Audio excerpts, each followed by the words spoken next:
America is the richest country in the world, but not every area makes it look like that. Today we'll be looking at 35 examples of urban hell in America, starting with number 1, America's ugliest roads. In Breezewood, Pennsylvania, the logos look like they're fighting for their life. For some strange reason, the highways don't connect here, so drivers are forced off the interstate and through this short strip. Businesses saw this as a great opportunity, and the area quickly filled with gas stations, motels, and fast food chains. From far away, it looks less like a town and more like a billboard battlefield. Places like this appear all over the US, and urban planners even have a word for them, a strode, which is a strange hybrid that tries to be both a high-speed road and a busy commercial street at the same time. The result is a place built almost entirely for cars, where businesses exist mainly to catch travelers coming off the interstate.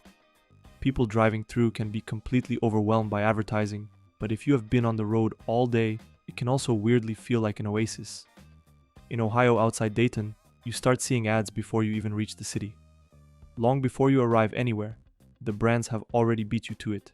For pedestrians, this kind of environment can be almost impossible to navigate. When you finally do find a sidewalk, it often just gets cut off out of nowhere and leaves you standing at the edge of the road like the rest is your problem. So if you live in America and don't have a car, I wish you the best of luck on your adventures. This next road takes the crown though, because the Speedway Boulevard in Tucson, Arizona is literally known as the ugliest street in the United States after Life magazine called it loathsome in 1970. It had already been criticized 8 years earlier by the city's mayor, and looking at the old photo, you can see why. The road is covered in signs and billboards packed so tightly that it looks like it's drowning in its own advertising. Part of the reason it looked so extreme is that the photographer used a telephoto lens, which compressed the perspective and made the signs appear even more crowded than they really were. But hey, at least it had some character. Local officials later said the photo gave the city a black eye, but ironically, the controversy also pushed the city to make real changes. They passed stricter sign laws, and the road widening made it look even less crowded. But today it is still a wide and busy car-focused commercial strip. Number 2. Suburban hell. I feel like it's a 50-50 relationship with these types of neighborhoods. Some people see it as their end goal, a quiet house, a garage, maybe a backyard, far away from the noise of the city. But for others, these neighborhoods feel depressing and boring, or even creepy. The houses look identical and the streets repeat the same patterns like they were copy-pasted. Let me know which group you fall into in the comments below. The problem with Las Vegas is that it's built right in the middle of a desert. One moment you see thousands of identical homes, and the next the city just ends. Las Vegas was founded in 1905, just 3 years after the invention of air conditioning. Entire communities rose where just a few years earlier there was nothing but sand and rock. You can see the wide roads and loops built for cars, and the darker the pavement gets, the more the whole place turns into a heat island. Right behind it is bare ground, old washes, scraped slopes, and a big empty square waiting for the next batch of roofs. Because these developments are built so quickly, many homes end up looking almost the same. People like to call it cookie-cutter housing, where only a few designs are repeated hundreds of times. From above, it looks more like a circuit board left out in the sun, but somehow those repeating patterns are strangely satisfying to look at. Close up, it's sometimes even worse. If you thought this was a military camp, well, it's not. It is actually a neighborhood in Lubbock, Texas. It seems like everywhere you look on Street View, there aren't any pedestrians, only people in cars. Some of these places are built as affordable starter homes, which explains why so many houses look nearly the same. Sometimes the repetition becomes so extreme, it starts to resemble something fictional. In Richmond, Kentucky, there's a suburban development that, when seen from the right angle, looks almost identical to the neighborhood from the movie Vivarium, where the characters are trapped inside an endless maze of identical homes. This long, thin subdivision in South Carolina is called Wagon Trail, but people online gave it a better name, Zipper Street. From above, it looks like a zipper cutting through the woods. To make it worse, there's almost no shade and no sidewalks. The forest is the best part here, at least until they cut it down for more building space. Some neighborhoods are so unreal that they look like a before and after photo, while others look like one area is fully finished and everything around it hasn't been touched. Then again, some suburbs are better, like this one with big houses and big backyards. The biggest problem is complete car dependency. People drive everywhere because nothing is close. I would start by adding sidewalks. But even sidewalks wouldn't help much, because they would lead nowhere except to more houses. That is why adding things like small markets and parks would break the monotony and instantly improve the quality of life. Number 3. Parking lots. The problem with car culture in America is that everything needs a parking lot. In fact, it seems like most of the space in cities is just parking lots with buildings in between. Maybe we just need to bring back horse transportation, like in the good old times. Downtown Houston in the 1970s was basically just a giant parking lot, with nearly 50% of its land area dedicated solely to parking. This happened due to a lack of public transportation in Texas, which made car ownership a necessity. While it has improved, as of 2023, around 26% still remains as parking space. Perhaps an even worse situation is when it comes to sports. The MetLife Stadium in East Rutherford, New Jersey can hold over 82,000 people. The best part is that hotel at the top of the picture. You would think being that close means you could just walk to the game, but no, you actually can't, because the stadium is completely surrounded by highways. There are several hotels right next to the stadium, but none are accessible on foot. This is how a lot of American sports still work. You build a giant stadium, then surround it with an even bigger ocean of parking space. The worst part is when whole neighborhoods are demolished just to make more parking space. Before Dodger Stadium and all those parking lots, this area was home to communities like Palo Verde, La Loma, and Bishop. Then the city pushed people out, first for a public housing project that never happened, and later, the land was handed over for Dodger Stadium. So in the end, almost an entire living neighborhood was essentially replaced by a massive parking lot. Now this image is just an oil painting, but honestly, I wouldn't be surprised if it was somewhere in the United States. You need a car just to get from your parked car to the store. I mean, what's the point of a parking lot when you still have to walk a mile after parking? I guess that makes the city more walkable. Still, it seems there are never enough parking places at a Costco, and it also looks like they've never heard of multi-level parking. Filling those huge areas with solar panels would at least make these giant parking lots not a total waste of space. One company called Kimco decided that our furry friends also deserved a small part of these large parking areas, and when I said small, I meant it. I'm not even sure if this is supposed to be a dog park or a dog jail. Don't worry though, it's fully fenced, just in case your dog tries to make a daring escape across the parking lot. You can't play fetch here, but at least your dog can hang out with a fire hydrant. It might not make many friends, but it might make eye contact with a Honda Civic. Number 4. Widest highway in the world. Just one more lane. That idea seems to be popular with many highways in the US, but this road in Houston might be the most extreme example. This is the Katy Freeway, a section of Interstate 10 that was expanded in the early 2000s into one of the widest highways on Earth. At its widest point, the corridor stretches across 26 lanes, including 12 main lanes for regular traffic, 8 feeder lanes running along the sides, and 6 special managed lanes in the middle. The idea was simple: widen the highway, and traffic should move faster. The expansion project finished around 2011 and cost roughly $2.8 billion, making it one of the largest highway widening projects ever built. For a short time, it actually worked, but within just a few years, traffic levels grew so much that congestion returned to almost the same levels as before. Transportation researchers call this induced demand, which basically means that when you build more road space, more people decide to drive. Some drivers move farther away from the city, others switch from public transport to cars, and many people simply take trips they would not have taken before. In other words, bigger roads often create the very traffic they were supposed to fix. So despite being one of the widest highways in the world, the Katy Freeway can still look like a giant parking lot during rush hour. Number 5. Industrial Happy Meal. This is not a very scenic location for McDonald's.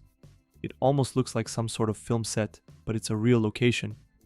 It's located in South Philadelphia, right in front of a long row of factory chimneys. From the street, it looks like your regular McDonald's, with a drive-through sign, a small parking lot, and the familiar golden arches. But instead of office towers or a nice skyline in the distance, the background is filled with tall chimneys and heavy industrial buildings. That is because this part of Philadelphia sits next to a huge refinery and industrial zone where oil tanks, chemical plants, and processing facilities have operated for decades. In November 2000, rapper ODB was arrested here after being on the run from police for more than a month, and locals started calling it the ODB McDonald's. So while the view may not be very scenic, it might be one of the most famous McDonald's in Philadelphia. Number 6. Shady Isles, Florida. Sunny Isles? More like Shady Isles. The buildings on this beach are so tall that by the afternoon, half the beach ends up in shade. Well, at least they're protecting you from the sun, I guess. But Sunny Isles Beach used to look very different. Back in the 1950s, this strip of coastline was mostly low motels and small hotels. It was actually nicknamed Motel Row. Families would stay a few nights, and the beach was wide open to the sun. But in the last 30 years, most of those motels were demolished and replaced with giant luxury condo towers. Today, many of them rise 50 or even 60 floors high. They almost look like a giant wall blocking the beach. And all of this sits on a very thin barrier island that is only about 1.8 square miles. Number 7. Indoor balconies. Nothing like stepping out onto the balcony in the morning to catch the sunrise. Oh wait, never mind. You step outside and just stare into a hallway. The developers really said, picture this, indoor balconies. Usually the point of a balcony is to get some fresh air, maybe grill, have a smoke, or just look at the view. But no, here, you just look into an empty hallway. And maybe your neighbor a couple feet away, or some coughing down the hall if you're lucky. It honestly feels less like an apartment complex and more like a low-security prison. Maybe it even was a prison before. I wouldn't be surprised. And the hallway is so wide for no reason.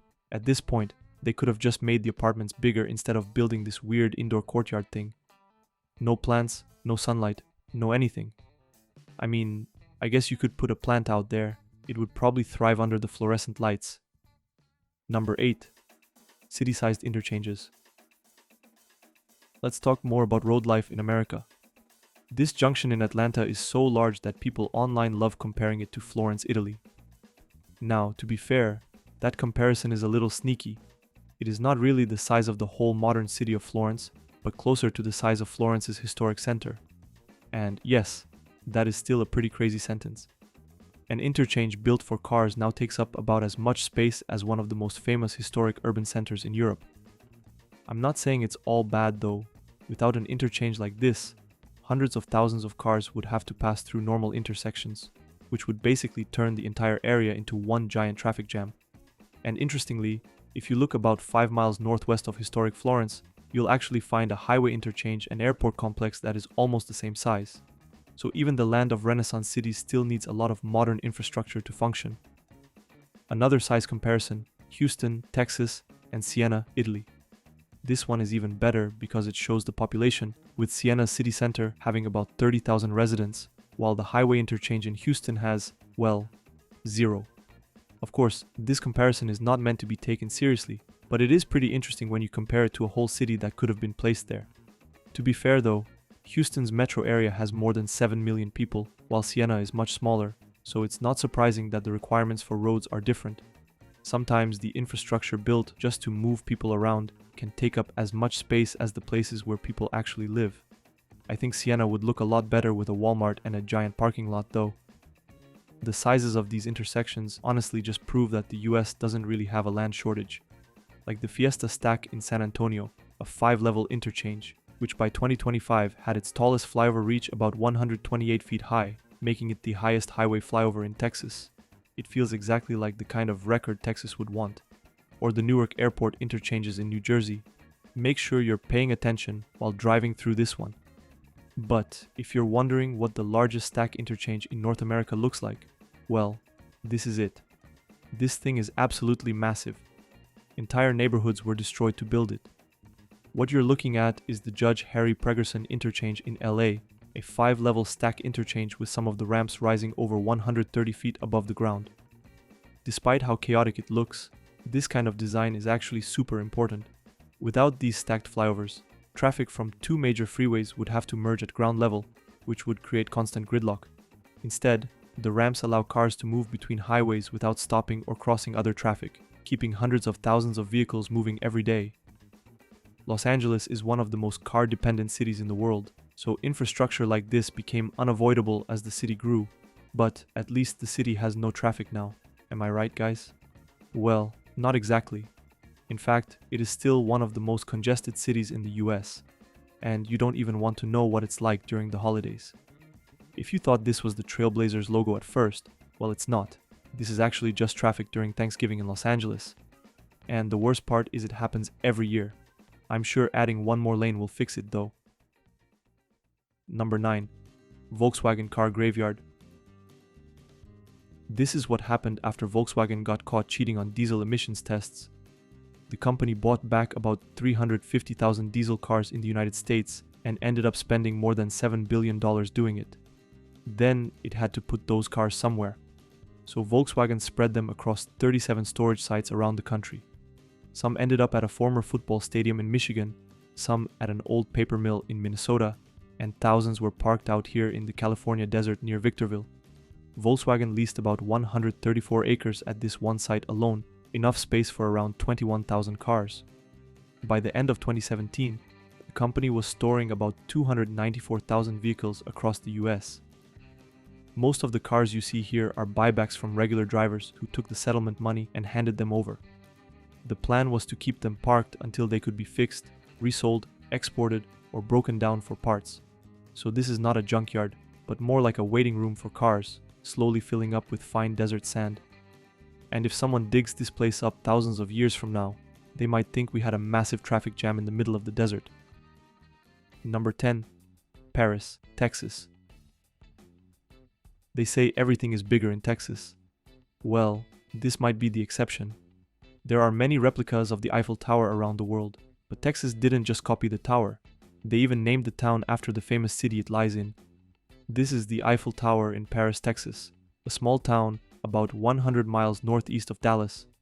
So next time you say you want to see Paris or the Eiffel Tower, make sure to be specific. The town has around 25,000 residents, but it still wanted its own version of the famous Paris landmark. So in 1996, locals built this replica right next to the Love Civic Center. The tower was welded together by 78 local workers who spent roughly 1,000 hours building it. And yes, the cowboy hat on top is intentional. It was added later to give the tower a proper Texas touch. For a while, it proudly called itself the second largest Eiffel Tower in the second largest Paris.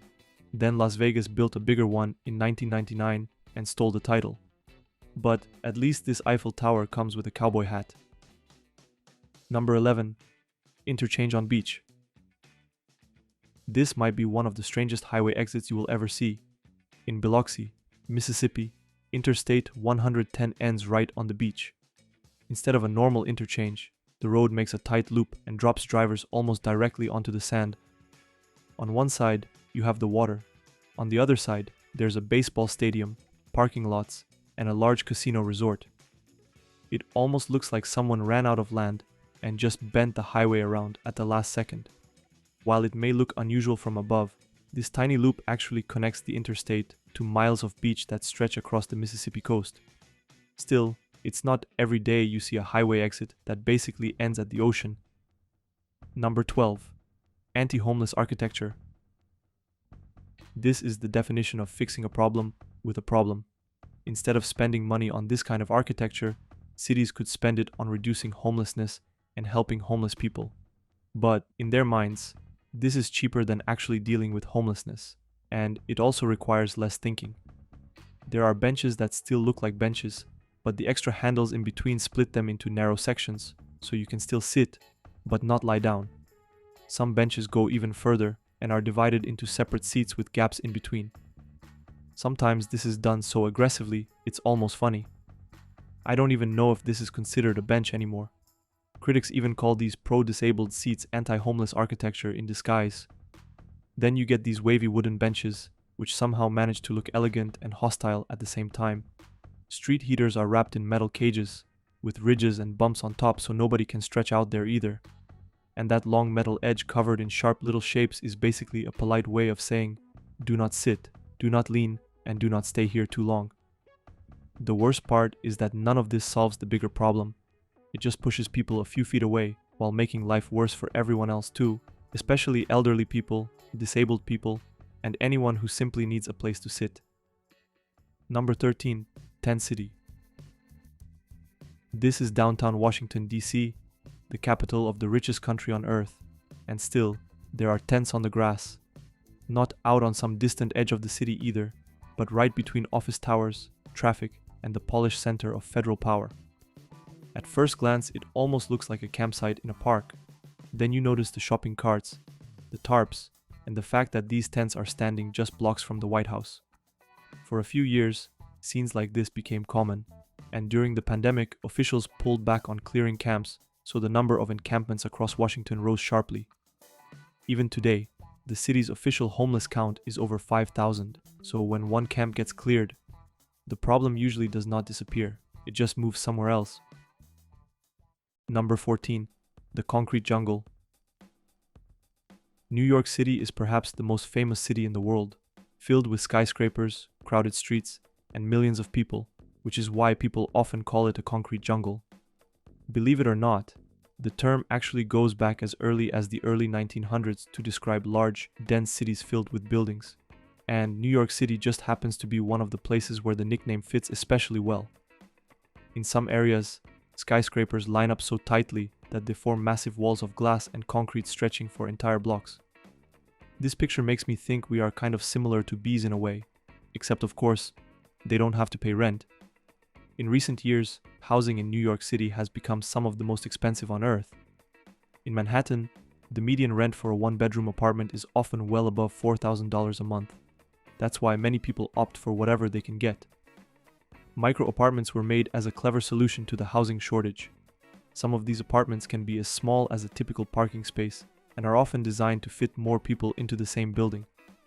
Back in 1879, the city passed a law saying every room needed access to plain air, which sounded great at the time, but it turns out this can also mean staring directly into another apartment a few feet away. Before housing laws tried to fix the problem, things were even worse. In the mid-1800s, Five Points became the most infamous slum in American history. Built on land that had once been a freshwater lake, the city quickly filled in. The ground remained unstable, water seeped back up through the soil, and the streets often turned into thick mud mixed with garbage and sewage. Thousands of poor immigrants crowded into cheap tenements, with entire families packed into single rooms, while disease and crime spread quickly. By the late 1800s, the worst buildings were demolished, and the area was gradually rebuilt, almost as if the city wanted to erase what had been there. Then, in the 1880s, New York City's North Brother Island in the East River was used as a quarantine site to isolate people with diseases like smallpox, tuberculosis, and typhoid. For years, it held America's first known asymptomatic superspreader, Typhoid Mary. In 1904, the General Slocum disaster happened beside the island, killing more than 1,000 people. Later, the hospital was turned into a rehab center for young drug users, but it shut down in 1963, and since then, nature has slowly been taking over the island.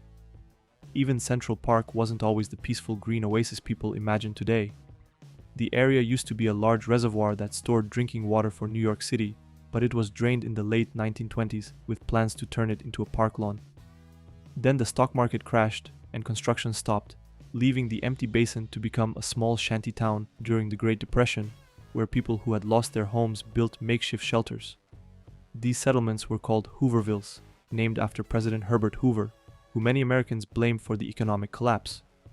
The contrast was surreal, with tiny shacks sitting in the dirt, while luxury apartment towers looked down from Central Park West.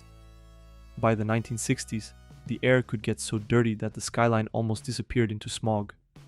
Then came the 1970s, when New York picked up a whole new reputation for crime, decay, and general urban chaos. The city nearly went bankrupt, graffiti covered the subways, and whole neighborhoods looked like they had been half abandoned after a war. Even this famous view down Washington Street looked completely different back then, which is now one of the most photographed streets in New York. But did you know Manhattan once had a secret beach? Well, not really. It was just dumped soil from building the Twin Towers that later became Battery Park City. But in the mid-1970s, the area was still just a huge empty pile of sand and dirt, so for a few years people in New York did what New Yorkers tend to do. Number 15. California's highest earning bridge. This is the San Francisco-Oakland Bay Bridge, one of the busiest bridges in the United States. Every day, roughly 260,000 vehicles cross this bridge between Oakland and San Francisco.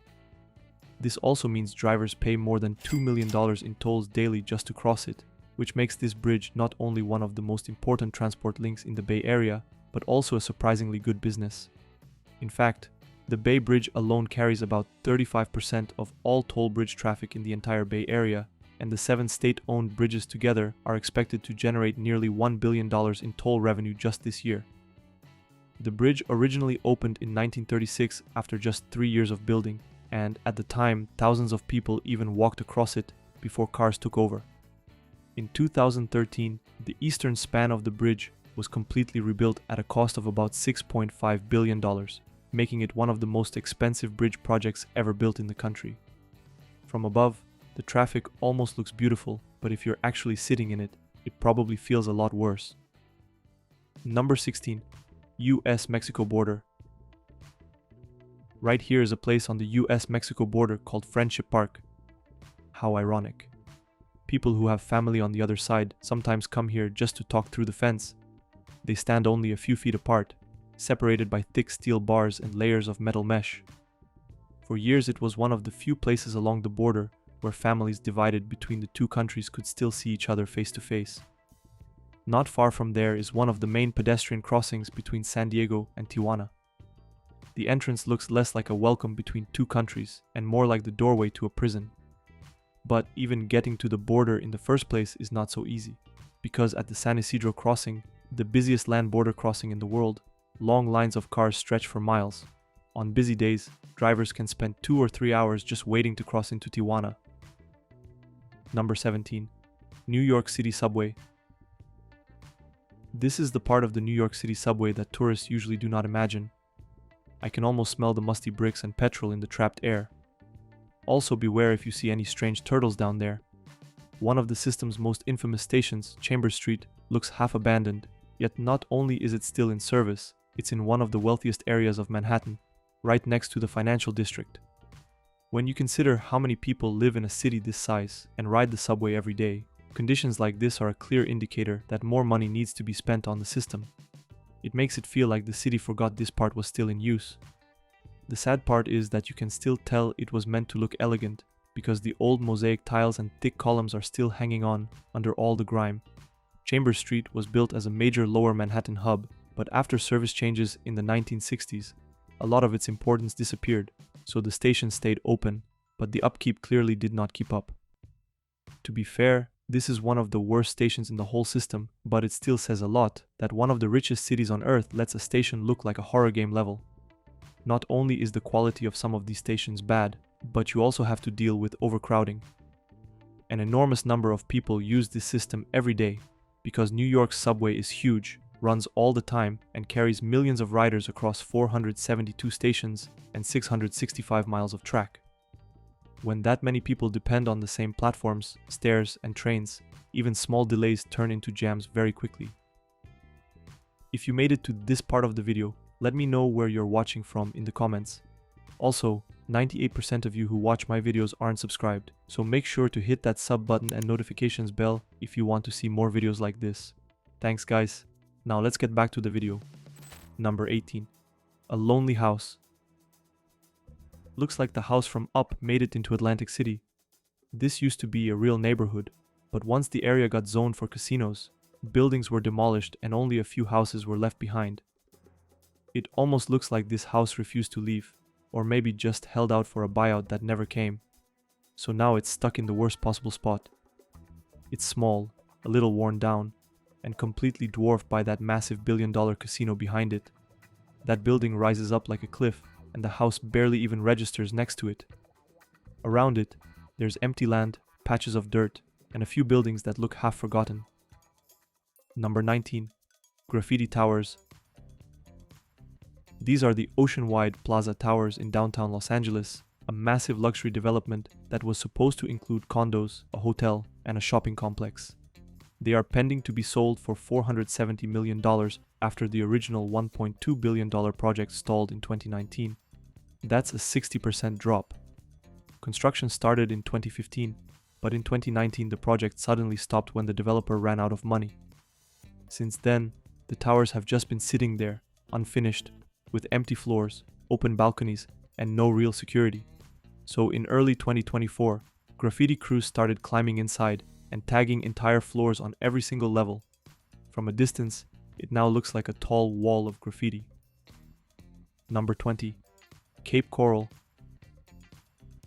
This is the dream place to live, if you're a mosquito. Cape Coral, Florida was built in the 1950s by developers who had a bold idea to turn thousands of hectares of wetlands into a giant waterfront suburb. They dug more than 400 miles of canals, creating one of the largest canal systems in the world.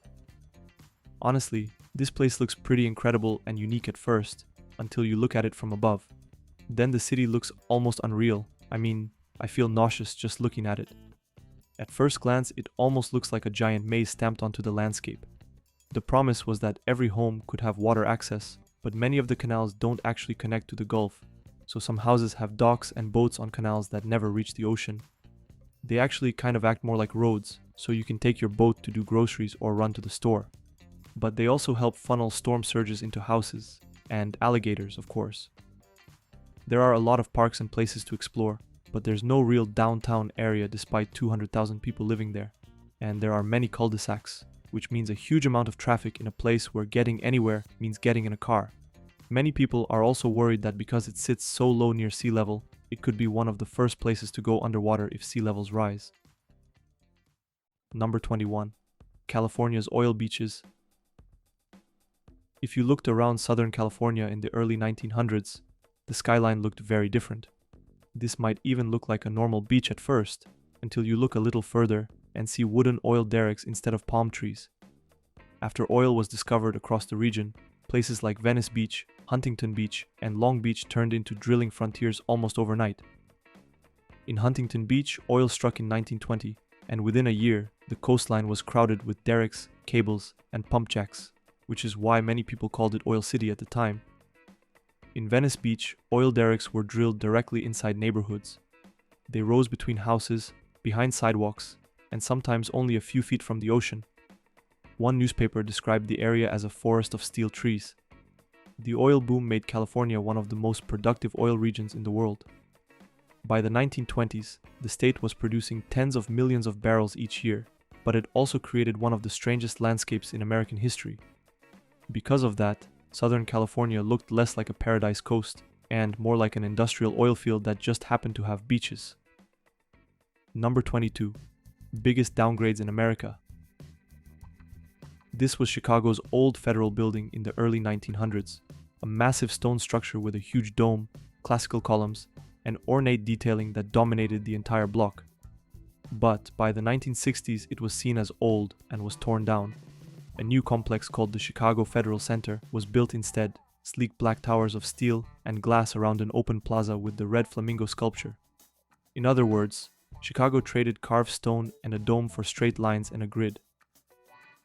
Boston's old city hall from the 1860s looked very grand, with a big roof, tall windows, and lots of decorative details. That building still stands today, but in 1968, Boston built a new city hall nearby. The new one is the complete opposite, made of raw concrete with sharp angles and a huge open plaza. It is not very pretty, but it is definitely very striking and distinctive. This was the original Penn Station in New York, completed in 1910. It looked more like a monument than a train station, with huge columns and massive halls inspired by ancient Rome.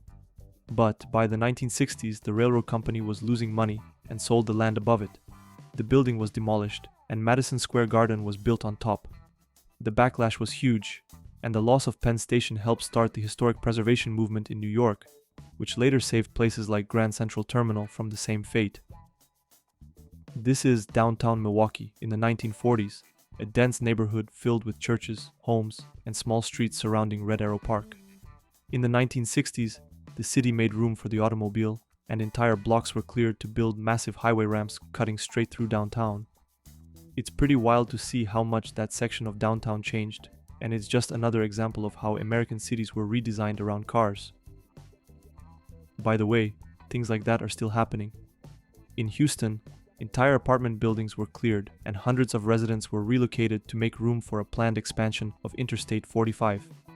The project has been delayed and debated for years, but the buildings were already emptied, and some demolished. This was the Oglethorpe Hotel in Brunswick, Georgia. Built in the 1800s, it was once one of the most famous seaside hotels on the Georgia coast. In the 1950s, the building was replaced by a simpler hotel and shopping complex, which later developed mold problems and was also demolished, making the entire site today just an empty lot. The Fresno County Courthouse, originally built in 1875, was demolished in 1966 because it was said to be too small and not safe for earthquakes. The replacement was a modern courthouse with a giant honeycomb-style concrete facade, later nicknamed by locals as the Beehive. I feel like it looks more like an office building, but overall not as bad as some examples before. This used to be Buffalo's Erie County Savings Bank, built in 1893. It looked more like a castle than a bank, and for decades it was one of the most recognizable buildings in the city. But in the 1960s, it was demolished. In its place came a massive modern office tower. Cities all over the world, not just in America, saw changes like this to make room for parking lots, wider roads, and new buildings. I could talk about more examples for hours, so let me know in the comments if you want a whole video dedicated just to these city transformations. Number 23. McDonald's soulless transformation. This used to be the McDonald's next to the Dallas Zoo. For years it had a jungle theme, with giant animals on the building and a colorful play place inside, so it actually matched the zoo right down the street. But during a recent renovation, the animals were removed, and it was rebuilt in the modern McDonald's style. The playful jungle restaurant became another gray fast food box. Even the words play place are written in sad lowercase. I'm not sure anyone actually likes these remodels. It's just so utterly boring and bland. Similar thing happened to another McDonald's in Dallas, on Montfort Drive. It used to be shaped like a giant Happy Meal box, like the whole building was designed for kids instead of just selling food. But in 2016, it was remodeled into the same modern gray box design. Now it looks like every other McDonald's, flat, neutral, and kind of forgettable. Number 24. Ugliest building in America. Is this a building or a giant cheese grater? This is Simmons Hall at MIT in Cambridge, Massachusetts. In 2025, a website called Architectural Uprising named it the ugliest building in the United States, giving it its first Aesthetic Atrocity Award. Students, however, gave it a different nickname, the Sponge, which feels pretty accurate. The building has more than 5,000 small square windows, giving the whole facade this strange pixelated look. Architects say the design was meant to encourage social interaction with unusual hallways and shared spaces where students constantly run into each other. Whether that makes it brilliant or just bizarre is up for debate, but one thing is certain, it definitely doesn't look like your typical college dorm. Number 25. Skid Row. Welcome to Los Angeles, one of the richest cities in the world, where you can see rows of tents filling the sidewalk and shopping carts in the middle of the street. And just to be clear, this is not some hidden alley. This is Skid Row, widely considered the largest and most densely populated homeless neighborhood in the United States. Officially known as Central City East, the area covers about 50 city blocks, almost half a square mile, sitting right next to downtown. It began forming in the late 19th century and has been like this for generations. It's even worse when you see the luxury apartments in the background, while this is happening just a few streets over. Because the weather stays warm, people can survive outside year-round, turning this from a temporary crisis into something that feels permanent. And that's probably the worst part, not that it exists, but that it's been here so long it feels like a normal part of the city. Number 26. Industrial Hell.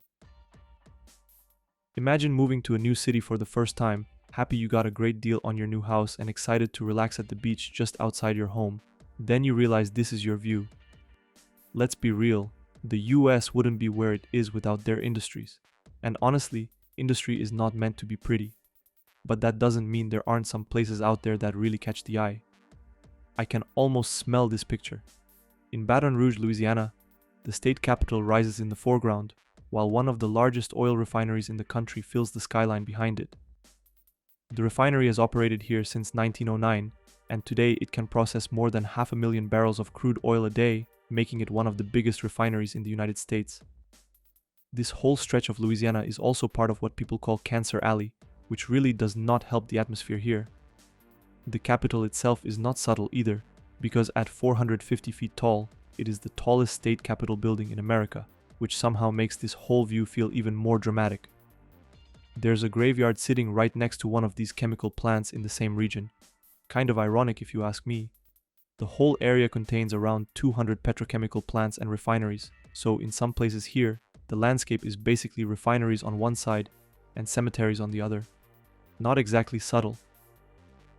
3 Mile Island sits in the Susquehanna River in Pennsylvania. It is known for having the worst accident in US commercial nuclear power history, which occurred in 1979. Studies later luckily found no detectable health effects on the public from the small amount of radiation released.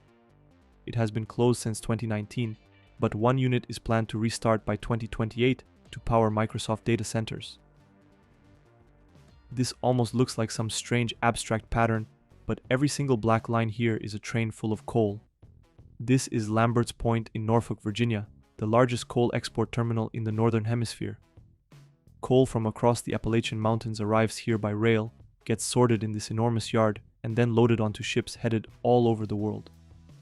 The rail yard spreads out into around 60 to 70 parallel tracks, where hundreds of trains can be staged, sorted, and unloaded. At full capacity, the terminal can move around 48 million tons of coal every year. The ships waiting offshore can be absolutely massive too, some of them capable of carrying hundreds of thousands of tons at a time. Many of these places are part of what's often called the Rust Belt and Appalachian Industrial Region. For over a century, this area powered America's factories with coal, steel, and heavy industry. But when many industries declined in the late 20th century, they left behind rusting factories and struggling cities, which is where the name Rust Belt comes from. Living next to whole industrial areas is actually not as uncommon as you may think. This photo shows kids playing basketball near the Johnny Amos coal-fired power plant in Poca, West Virginia. Nuclear plants mostly release water vapor, while coal plants are much worse for the air. So strangely enough, living next to a nuclear plant might actually be healthier than living next to a coal one. But if you thought things couldn't get worse, this next neighborhood takes it to a whole new level. Number 27. Neighborhood inside industrial plant. This might look like a normal neighborhood at first, until you zoom out a little. Suddenly the houses are surrounded by oil tanks, warehouses, pipelines, and refineries on almost every side. The combination of the burning fuel smell and the constant noise of trucks would probably drive me crazy. This is Torrance, California, where small residential streets ended up trapped inside massive industrial zones. In 2015, an explosion at the refinery sent debris flying across the complex, reminding everyone that living next to heavy industry is not just unpleasant, it can also be dangerous. But places like this were usually not planned to look this way. In many cases, the houses were built for workers who needed to live close to factories before cars were common. Then the industry kept expanding, adding more tanks, warehouses, and pipelines until the neighborhood was completely surrounded. A similar thing can be seen in Tremley Point, a small neighborhood in Linden, New Jersey. Here, a tight cluster of homes sits wedged between giant petroleum storage tanks, rail lines, highways, and the massive Bayway refinery complex, dating back to the early 1900s. Over the decades, the industrial zone kept growing until the neighborhood was almost completely boxed in. Despite how it looks from above, the neighborhood has never been fully demolished, and people still live there today, although parts of the area have slowly declined as industry expanded around it. Number 28. The town under one roof. This is the only city in the world where all people seem to live in one building. In Whittier, Alaska, most people live inside the Beggish Towers, a 14-story concrete building with apartments, a store, a post office, laundry rooms, a clinic, and even the police. You can buy milk, pick up your mail, and report a problem without really leaving the building. It started as a military building in the 1950s, and after the army left, they kept using it because it worked. The town is surrounded by mountains, hit by strong winds, and reached through a long tunnel that closes at night. So if you miss the tunnel closing time, you're stuck waiting until it opens again. Number 29. High Five. This is the High 5 interchange in Dallas, where US Highway 75 crosses Interstate 635. From above, it looks like a pile of highways stacked on top of each other, and, in a way, that is exactly what it is. The whole interchange rises across 5 levels of roads, with ramps flying over other ramps to keep traffic moving in every direction. At its highest point, the top ramp sits about 115 feet above the ground, roughly the height of a 12-story building. To build it, engineers use more than 40 separate bridges, all packed into one giant knot of concrete. The project opened in 2005, replacing an older 1960s interchange that had become one of the worst traffic bottlenecks in Dallas. So the goal was simple: build something massive enough to handle the endless flow of cars. And for drivers, it can actually feel pretty smooth when traffic is light. But from the air, it also shows just how much space a city ends up dedicating to cars. Number 30. Why public transit sucks in America.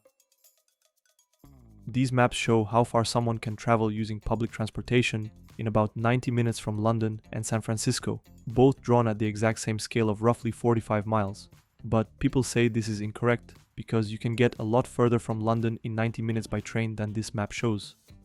To be fair, geography plays a big part here because San Francisco does have mountains and a huge bay dividing the metro area, while London sits primarily on a big flat plain. Most European cities like London were built long before cars existed, which meant that trains, trams, and regional rail became the backbone of everyday transportation across entire regions. American cities, on the other hand, expanded rapidly after World War II during the age of highways and cheap gasoline, spreading into car-dependent suburbs and making public transit harder to operate efficiently because people live far apart.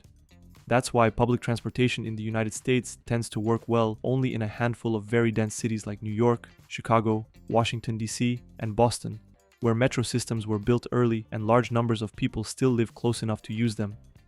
But once you start imagining what American cities could look like if they focused more on public transit instead of adding more lanes for cars, it's hard not to wish it were real. Number 31. Off-grid neighborhoods.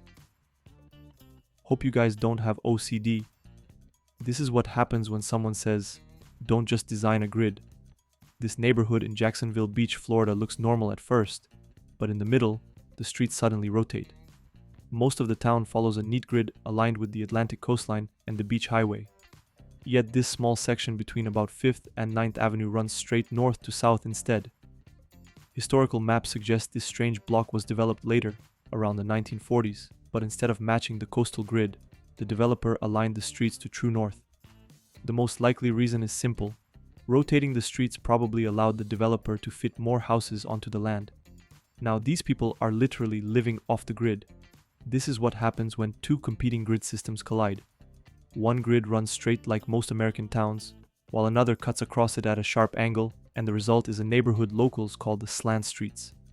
The story begins in the 1880s, when two lawyers planned a new settlement called South Missoula. They aligned their streets with an old wagon road that led to a bridge across the river, but the growing city connected that bridge to Higgins Avenue, which followed a completely different grid. When the two plans met, neither one moved, so the streets collided, creating this strange patch of diagonals in the middle of an otherwise straight city. But the angled streets actually had one small advantage. Houses received more sunlight during Missoula's long winters. There are many more cases like this, and the reason this happens so often is that old towns used to be built along rivers or other natural borders, and it was later decided to align cities with cardinal directions. Number 32. The city of fake cities. Las Vegas is mostly known for its casinos and malls, but it also has many replicas of famous landmarks like the Eiffel Tower, European-style streets, and even a mini New York City. You have pyramids in Egypt, and then you have this. On the Las Vegas Strip, they built the Luxor, a 30-story black glass pyramid that opened in 1993. It has more than 4,400 hotel rooms, one of the largest atriums in the world, and a light beam so powerful it shoots into the night like a signal to the gods of slot machines. The Venetian is one of the most uncanny places because you're fully indoors, yet the painted sky and controlled lighting genuinely feels like you're outside. Everything looks detailed and immersive, and that's actually intentional, because these spaces are designed to keep you inside longer so you lose track of time and forget the outside world. Caesar's palace recreates ancient Rome with giant statues, columns, fountains, and marble-style interiors that feel straight out of a textbook version of the Roman Empire. But it's all cleaner, bigger, and more dramatic than the real thing, like a fantasy version of Rome built for entertainment rather than accuracy. There's also Paris, where they built a half-scale Eiffel Tower and recreated parts of the city with French-style streets, cafes, and landmarks all compressed into one resort. And then there's an entire skyline of New York City squeezed into one place with a mini Statue of Liberty right next to a roller coaster. Number 33. World's skinniest skyscraper. This skyscraper seems physically offended by the idea of being wide. This is 111 West 57th Street in Manhattan, better known as Steinway Tower, and at 1,428 feet tall, it is the thinnest skyscraper in the world. Its width to height ratio is about 1 to 24, so it barely even looks real from some angles. The tower was completed in 2022, but its base is much older. Down below, it preserves Steinway Hall, a 1925 landmark once used by Steinway and Sons as a piano showroom and recital space. So this whole thing is basically a historic music building wearing a supervillain lair on top of it. Inside are 59 luxury condos, some of which look straight over Central Park. Many people think it looks dangerous and ugly. I'm honestly just not sure I would be comfortable working or residing on the top floors. Number 34. Commie blocks in America. I thought this was in Europe the first time I saw it.